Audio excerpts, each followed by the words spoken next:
हर्षोल्लास और धूमधाम से मनाई जा रही है। आप देख भी सकते हैं कि तमाम जो लोग यहाँ पर हैं उन्होंने अपने स्टॉल लगा रखे हैं और कहें तो बाबा साहब भीमराव अम्बेडकर जी की जयंती 133वीं जयंती यहाँ पर बनाई जा रही है।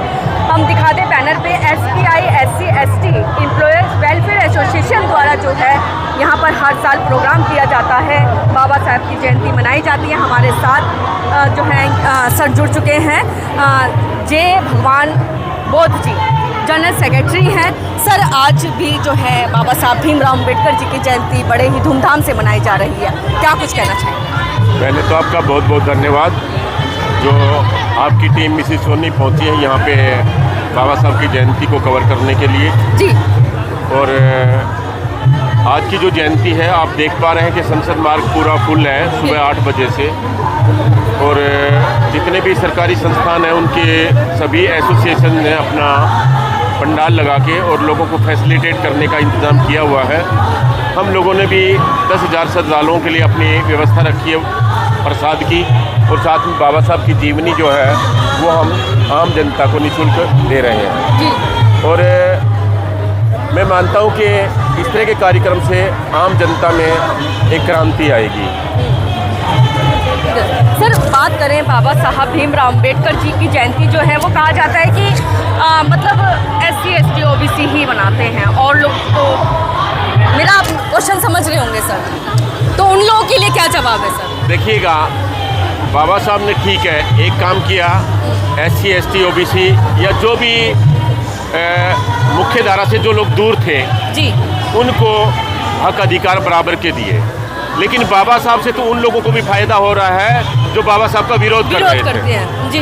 बाबा साहब का फायदा तो उनको भी हो रहा है। और देश की आधी जनता महिलाएं, जिसके लिए बाबा साहब ने अपना पद तक छोड़ दिया था हिंदू कोड बिल के लिए, महिलाएं जो हैं, मैं कहता हूं कि हमारे पूरे देश की भारतवर्ष के समाज की जो महिलाएं हैं, मैं मान के चलता हूं कि बड़ी मुश्किल से 5% महिलाएं बाबा साहब अम्बेडकर को मानती होंगी, 95% नहीं मानती हैं, और उनको बाबा साहब ने आज़ाद कराया जी।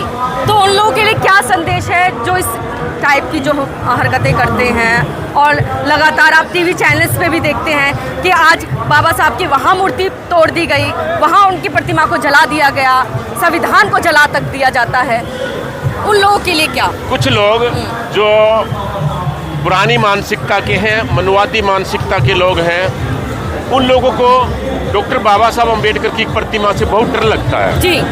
जब डर लगता है तो रात के अंधेरे में वो बाबा साहब की प्रतिमा को तोड़ने का काम करते हैं। उसी प्रकार उन लोगों को, बहुत मुट्ठी भर लोग हैं वो, उन लोगों को संविधान से भी डर लगता है, तो वो बहुत बार ये भी कहते हैं कि हम संविधान को बदलवा देंगे। तो ये जो है ना वो लोग हैं जो बिल्कुल थोड़े से हैं और वो बाबा साहब को पढ़ना नहीं चाहते हैं, बाबा साहब की जो असली विचारधारा है उसको समझना नहीं चाहते हैं। तो सर अब क्या संदेश देना चाहेंगे तमाम महिलाओं को, बच्चों को, जिस प्रकार से बाबा साहब भीमराव अम्बेडकर जी ने कहा था शिक्षा वो सैनिक का दूध है, जो पिएगा वो दहाड़ेगा, लेकिन आजकल जो युवा है वो तो पैसों की तरफ भाग रहा है, कमाई की तरफ भाग रहा है। हाँ, थोड़ा बदलाव है, ये आप सही कह रहे हैं, लेकिन फिर भी मैं ये कहूँगा कि बाबा साहब ने जितनी बातें कही वो आज 133 साल हो चुके हैं। जो पिछले 100 साल पहले बाबा साहब ने जो बातें कही थी वो उस दिन नहीं लगता था कि ये बातें चरितार्थ होंगी, लेकिन वो सभी कहावतें, वो सभी चीज़ें जो बाबा साहब ने अपने मुख से बोला या लिखा कलम से, वो सभी आज सच हो रही हैं, सत्य हो रही हैं। और जो आपने कहा, वैसे तो खुद ही कह दिया आपने, शिक्षा वो शेरनी का दूध है, जो पिएगा सो दहाड़ेगा। तो हमारा संदेश यही है अपनी युवा पीढ़ी को कि वो अच्छा पढ़े और उसके साथ साथ अपने महापुरुषों का इतिहास पढ़े, अपने महापुरुषों का संघर्ष पढ़े, तभी वो जाके ना भारतीयता और अपनी जो संस्कृति है उसको पढ़ पाएंगे, पहचान पाएंगे और आगे बढ़ पाएंगे। रही बात भौतिकवाद की, भौतिक युग में देखिएगा ये तो थोड़ा सा होता है कि पैसे में थोड़ी सी जान ज़्यादा डाली है तो लोगों का थोड़ा सा सबक की तरफ झुकाव रहता है, लेकिन सब कुछ वो नहीं है, सब कुछ शिक्षा के साथ है। बहुत सारे लोग अभी भी एजुकेशन को महत्व देते हैं और एजुकेशन को आगे बढ़ाते हैं। ठीक है सर, धन्यवाद सर। तो हमारे साथ और लोग भी हैं, उनसे भी हम बातचीत करेंगे। सर आप क्या कहना चाहेंगे बाबा साहब भीमराव अम्बेडकर जी की जयंती और आप आएंगे यहाँ पर? बाबा साहब के दोस्त जो कोट है वो मुझे बहुत अच्छे लगते हैं। पहला कोट है उनका, शिक्षा शेरनी का दूध है, जो पिएगा वो दहाड़ेगा। जी।